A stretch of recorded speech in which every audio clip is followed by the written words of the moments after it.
Hello students, welcome to maths infinity by Manish Kumar. Students, आज के इस वीडियो में हम लोग देखेंगे कि अगर ग्रेटेस्ट इंटीजर फंक्शन के अंदर tan इनवर्स x आ जाए तो आप उसके ग्राफ को कैसे ड्रॉ कर सकते हो बहुत ही आसानी से और बिना कुछ रूल वगैरह याद किए हुए।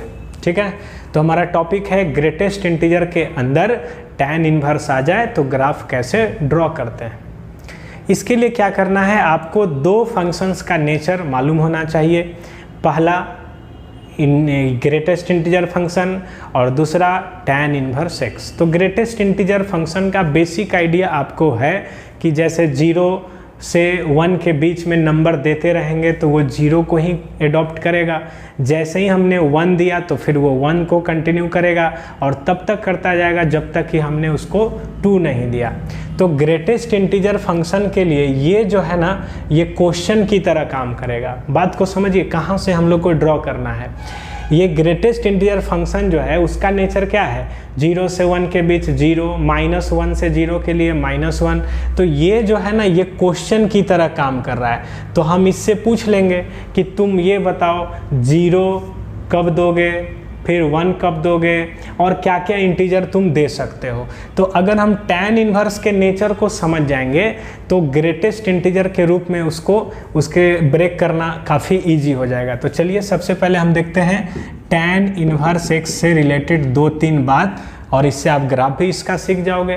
तो tan इनवर्स क्या है, ये किसी भी x के किसी भी वैल्यू के लिए डिफाइंड है। तो इसका डोमेन हो गया ऑल रियल नंबर। रेंज का बात करें यानी आंसर का बात करें तो भाई ये जो रेंज देगा वो है -π/2 से +π/2।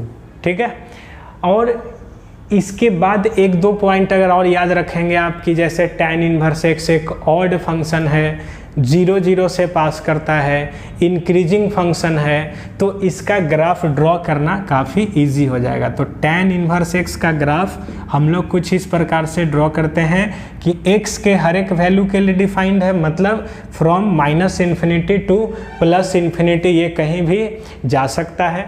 दूसरा, इसका जो आंसर है मतलब हाइट, वो है -π/2 से +π/2। तो मान लीजिए ये -π/2 है, ये +π/2 है।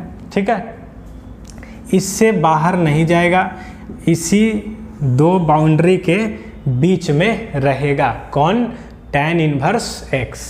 तो इसका ग्राफ कुछ ऐसा बनता है। ठीक है, जैसे जैसे हम आगे बढ़ते हैं ये इंक्रीज करता हुआ जाता है। ये इंक्रीजिंग नेचर है इसमें, ये इंक्रीज करेगा, 0-0 से पास करेगा, ऑड फंक्शन है।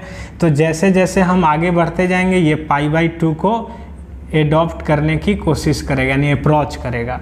तो कुछ ऐसा ग्राफ होता है tan इनवर्स x का। अब चूंकि ये पूरा जो है ना इसके लिए क्वेश्चन की तरह काम कर रहा है, तो ये जो है ग्रेटेस्ट इंटीजर वो tan इनवर्स से पूछेगा कि बताओ तुम इंटीजर के रूप में क्या क्या दे सकते हो और कहाँ कहाँ पे वो सारे इंटीजर्स तुम दोगे। तो उसके लिए आप ये समझिए, जैसे ये 0 है, ठीक है, ये π/2 है।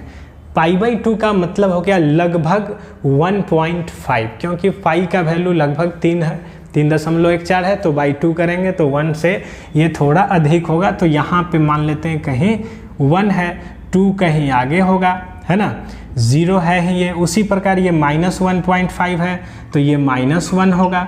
तो अब आप देख सकते हो कि अगर हम देखें इसका इंटीजर क्या क्या मिल सकता है, तो रास्ते में मतलब इस बाउंड्री से इस बाउंड्री में जैसे 0 तो मिलेगा ही, फिर 1 भी मिलेगा, है ना। 2 जो है वो नहीं मिलेगा क्योंकि मैक्सिमम ये π/2 तक ही जा रहा है, मतलब 1.5 को ही अप्रोच कर रहा है, तो 2 मिलने का चांस तो नहीं है। ठीक है, तो 0 कहाँ पे मिल रहा है देख सकते हैं, 0 पे मिल रहा है। तो उसी तरह अब हम ये पता करेंगे कि 1 कहाँ मिलेगा, है ना। तो 1 के लिए हम जब जानना चाहते हैं कि 1 कहाँ पे मिलेगा, तो उसके लिए हम इसको 1 से, graph of tan inverse x को 1 से इक्वेट कर देंगे, दोनों ओर tan लेंगे तो x बराबर tan 1। तो ये जो पॉइंट है ना x का वैल्यू वो tan 1 है। तो बस बेसिक आइडिया आपको समझ में आ गया होगा कि 0 पे इसका आंसर 0 है, और जैसे जैसे हम tan 1 की ओर बढ़ रहे हैं तो हाइट तो बढ़ रहा है, लेकिन ये जो हाइट है वो 0 और 1 के बीच का ही हाइट है, और 0 1 के बीच का ग्रेटेस्ट इंटीजर वैल्यू 0 हो जाएगा। तो हमको एक पार्ट समझ में आ गया कि जैसे ही हम 0 से tan 1 तक जाएंगे तो हाइट जो है वो 0 और 1 के बीच में होगा, तो उसका इंटीग्रल वैल्यू 0। जैसे ही tan 1 पे आते हैं तो tan 1 पे तो वैल्यू 1 मिल जाएगा, तो 1 का ग्रेटेस्ट इंटीजर 1 हो जाएगा। और इसके बाद हम इन्फिनिटी की ओर बढ़ते भी जाएंगे तो हाइट जो है वो बढ़ेगा, लेकिन वो 2 के नीचे रहेगा।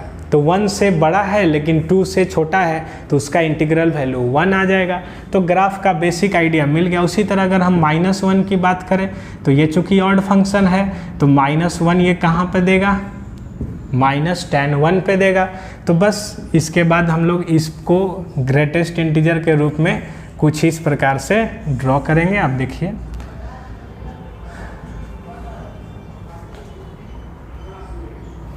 देखिए जैसे ये 0 पे क्या दिया, 0, ठीक है। और ये 0 से tan 1 तक, तो हम भी 0 से क्या लिख लेंगे, tan 1। तो 0 से tan 1 तक इसका जो हाइट है वो 0 और 1 के बीच का है, तो 0 1 के बीच का इंटीग्रल वैल्यू 0, तो इसलिए 0 से tan 1 तक ये 0 को ही फॉलो करेगा, ठीक है। जैसे ही tan 1 आएगा तो tan 1 पे 0 नहीं 1 है, तो tan 1 पे 1 को मार्क करेंगे। और tan 1 से फिर आगे हम इन्फिनिटी की ओर बढ़ते भी जाएंगे तो हाइट 1 और 2 के नीचे रहेगा, तो 1 और 2 के बीच का इंटीग्रल वैल्यू 1 को ही फॉलो करेगा, इसीलिए tan 1 से इन्फिनिटी के लिए इसका आंसर 1 आता जाएगा। उसी तरह अगर हम बात करें तो -tan 1 पे आप देख रहे हो कि -tan 1 पे इसने -1 दिया हुआ है, तो -tan 1 पे इसका वैल्यू -1 मिला है, तो -1 को मार्क कर देंगे। अब ये -1 तब तक देता रहेगा जब तक कि हम इसको 0 लाने के लिए नहीं बोलेंगे, और 0 कहाँ पे आएगा, तो 0 पे आ रहा है, तो इसका मतलब -tan 1 से 0 के बीच में ये -1 को ही फॉलो करेगा। और जैसे ही हमने 0 दिया तो वहाँ पे आंसर तो 0 है, इसलिए यहाँ पे ब्लैंक कर देंगे। इसके बाद क्या है, -tan 1 के अगर हम इधर आते हैं तो -tan 1 पे तो -1 है, लेकिन अगर और इधर हम आते हैं तो इसका जो हाइट है वो -1 से भी नीचे है, और -1 और -1.5 के बीच के सारे नंबरों का इंटीग्रल वैल्यू -2 हो जाएगा। इसीलिए अगर हमने -tan 1 से पहले का नंबर देना शुरू किया तो उसका हाइट tan इनवर्स जो है वो -1 से भी छोटा देगा, जिसका इंटीग्रल वैल्यू -2 होगा। तो इसीलिए इसके पहले के लिए सारे नंबरों का वैल्यू -2 ही आएगा। तो कुछ इस प्रकार से आप देख सकते हो graph of tan inverse x whenever it is written in greatest integer function. तो हम देख सकते हैं कि -∞ से -tan 1 के लिए -2 को फॉलो करेगा। जैसे ही -tan 1 आएगा तो उस पर -1 आ जाएगा, और -1 तब तक फॉलो करेगा जब तक 0 ना दे दे। 0 पे आंसर 0, 0 से tan 1 तक 0 को फॉलो करेगा, tan 1 से लेके इन्फिनिटी की ओर ये 1 को फॉलो करेगा।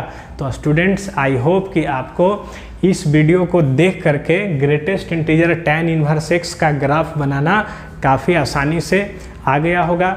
आप इसके आधार पे greatest integer sin inverse x, cos inverse x का भी ग्राफ बना सकते हैं। तो इस वीडियो में बच्चे लोग इतना ही। अगले वीडियो में हम लोग देखेंगे एक और अच्छे और जो यूजफुल ग्राफ होंगे उसका हम लोग डिस्कस करेंगे कि कैसे उसका ग्राफ बनाना है। तो आपसे बस इतना रिक्वेस्ट है कि इस चैनल से जुड़िए और बाकी बच्चों को भी जोड़िए, ठीक है। तो वीडियो से जुड़ने के लिए आप सभी का बहुत बहुत धन्यवाद। जुड़े रहिए और वेट कीजिए अगले वीडियो के लिए। धन्यवाद।